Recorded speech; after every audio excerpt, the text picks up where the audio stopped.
और अब तो सवर्णों को भी लड़ना पड़ेगा क्योंकि तुम्हारा भी आरक्षण हो गया। इसलिए अभी अगला पिछड़ा मत करना सब लोग। मोदी जी ने सवर्णों के लिए ईडब्ल्यूएस का जो आरक्षण किया है वो भी खत्म कर देंगे अगर इसको अडानी को बेच दिया।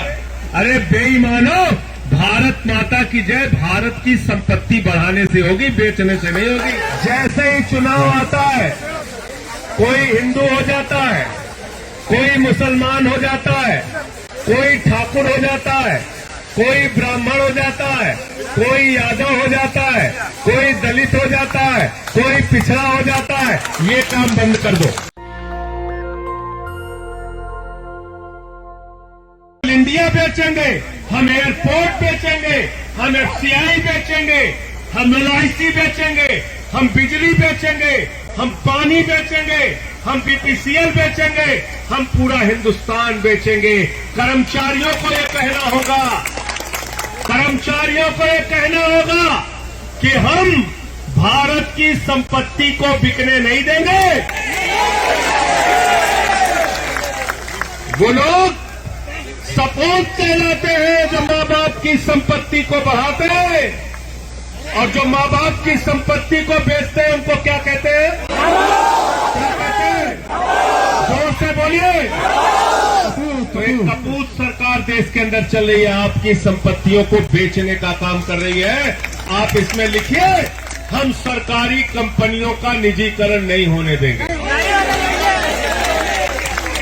और एक चीज और याद रखना, ये आरक्षण की व्यवस्था अगर सरकारी विभाग ही नहीं रहेगा तो खत्म हो जाएगी अपने आप। फिर कहाँ रहेगी आरक्षण की व्यवस्था? अपने आप खत्म हो जाएगी। और अब तो सवर्णों को भी लड़ना पड़ेगा क्योंकि तुम्हारा भी आरक्षण हो गया। इसलिए अभी अगला पिछड़ा मत करना सब लोग। मोदी जी ने सवर्णों के लिए ईडब्ल्यूएस का जो आरक्षण किया है वो भी खत्म कर देंगे अगर इसको अडानी को बेच दिया। एयरपोर्ट को बेच दिया, अडानी को बेच दिया। कहते हैं भारत माता की जय, हम भारत की रेलवे बेचेंगे। कहते हैं भारत माता की जय, हम कोल इंडिया बेचेंगे। अरे बेईमानो, भारत माता की जय भारत की संपत्ति बढ़ाने से होगी, बेचने से नहीं होगी। बेचने से नहीं होगी। एक कमजोरी हमारी इन बेईमानों ने पकड़ रखा है। एक कमजोरी से सबको बाहर निकलना पड़ेगा। कर्मचारी हो, मजदूर हो, किसान हो, नौजवान हो, व्यापारी हो, माताएं बहनें हो, जाति धर्म की कमजोरी से बाहर निकलिए और अपने मुद्दों की लड़ाई लड़िए।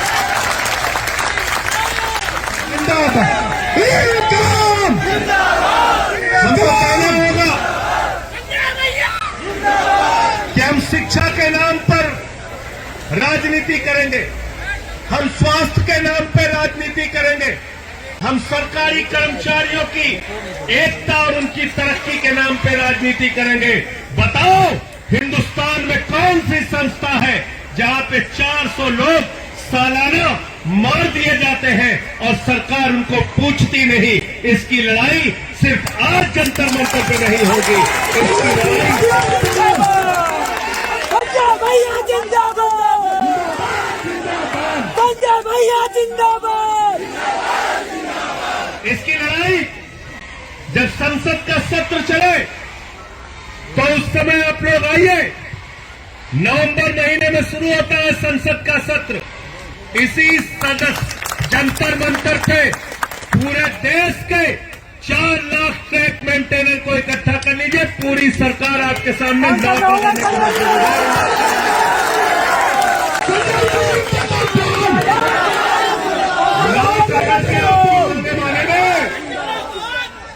याद रखना। और मैं तो विपक्ष में हूं, एक ही वादा आपसे करके जा रहा हूं, लाठी खाओगे लाठी खाऊंगा, जेल जाओगे जेल जाऊंगा, पार्लियामेंट में आपकी आवाज उठाने,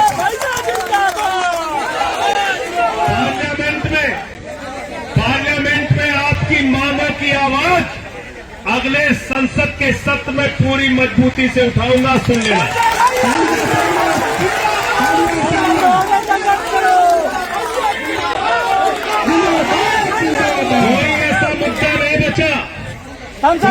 संघर्ष करो। बचा, जिसके मामले को लेकर मैंने पार्लियामेंट में आवाज पूरी मजबूती से आम आदमी पार्टी के सांसद के तौर पे मैंने देश की संसद में आपकी आवाज उठाने का काम किया। और जब यहां रामलीला के मैदान में ओल्ड पेंशन की बहाली को लेकर कर्मचारी आंदोलन पर बैठे थे, तो मैंने दिल्ली के मुख्यमंत्री अरविंद केजरीवाल जी से अनुरोध किया कि आप पुरानी पेंशन दिल्ली में बहाल कीजिए, और उन्होंने दिल्ली की विधानसभा में पुरानी पेंशन बहाल करने का प्रस्ताव पारित किया।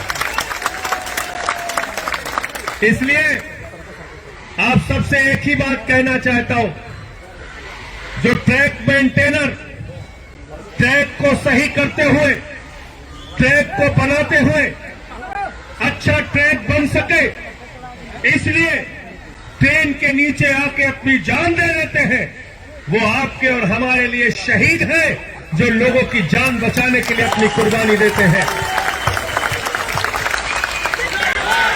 रेल के अंदर यात्री बैठकर अच्छी ट्रैक पे चल सके, इसलिए ट्रैक मेंटेनर अपनी जान की कुर्बानी दे देता है। और इसलिए मैं आपसे कहना चाहता हूं, वो अगर आपके लिए, हम सब के लिए शहीद हैं, तो जैसे दिल्ली की सरकार ने शहीदों के लिए 1 करोड़ की सम्मान राशि घोषित की है, जिसके साथ भी ऐसी दुर्घटना होती है, उनके परिवार के लिए 1 करोड़ की सम्मान राशि परिवार के लिए रेलवे की तरफ से मिलना चाहिए।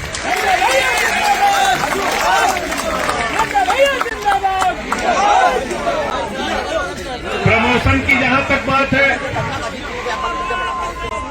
एलडीसी की बात आप लोगों ने कही। अगर आप नौकरी कर रहे हैं तो प्रोन्नत तो उसका हिस्सा है, प्रोन्नत तो उसका हिस्सा है नौकरी का, उसको प्रमोशन मिलना ही चाहिए जो रेलवे के ट्रैक मेंटेनर के तौर पे भर्ती होता है। और ऐसा नहीं है, मैं ये कह सकता हूं, भारत सरकार में बहुत सारे केंद्रीय मंत्री ऐसे हैं, भारतीय जनता पार्टी में बहुत सारे विधायक और मंत्री ऐसे हैं, कई तो मुख्यमंत्री ऐसे हैं जिनसे ज्यादा पढ़े लिखे ट्रैक मेंटेनर हैं। है कि नहीं बताओ? है कि नहीं? है कि नहीं?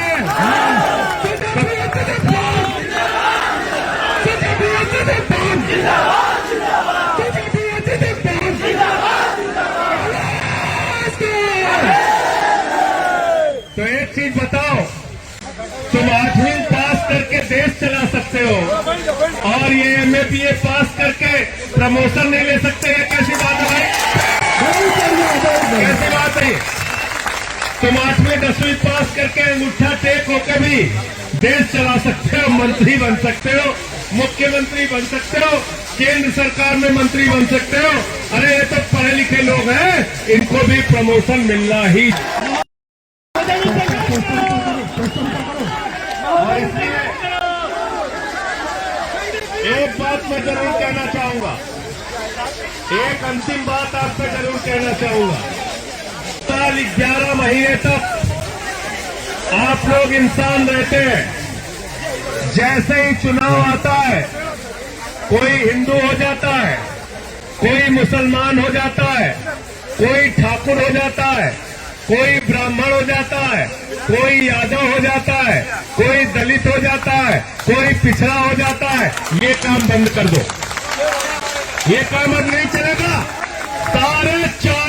सारे के सारे 4 लाख ट्रैक मेंटेनर कर्मचारी है, और जो हमारा हक नहीं देगा हम उसके खिलाफ वोट देंगे। ये प्रस्ताव पारित करो। तब डरेंगे तुमसे, तब डरेंगे। इन बेईमानों को मैं अच्छी तरीके से जानता हूं। अगर ये जान जाए कि 4 लाख परिवार हमारे खिलाफ वोट देने के लिए तैयार हो रहा है, तो याद रखना, फिर कोई भी सरकार आपकी मांगे मानेगी और मानेगी, उससे कम में गुजारा नहीं होगा। तो इसलिए साथियों और दोस्तों, आज अंत में एक ही बात कह के अपनी बात को समाप्त करूंगा। नौजवान कहता है हमको नौकरी दे दो, सरकार कहती है पैसा नहीं है। किसान कहता है फसल का दाम दे दो, सरकार कहती है पैसा नहीं है। कर्मचारी कहता है पेंशन दे दो, प्रमोशन दे दो, सरकार कहती है पैसा नहीं है। माताएं बहनें कहती है बच्चों का दूध महंगा हो गया, इसको सस्ता कर दो, थोड़ी महंगाई तो कम कर दो, सरकार कहती है पैसा नहीं है। ये पैसा गया कहां साथियों, याद कीजिए।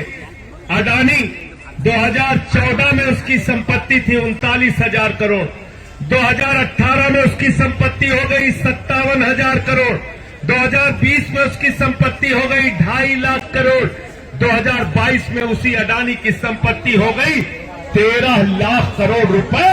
आपका पैसा इन पूंजीपति लोगों ने लूट रखा है, इनसे हिसाब लेना होगा, तब हमारी समस्याओं का समाधान होगा। पंजाब भैया जिंदाबाद।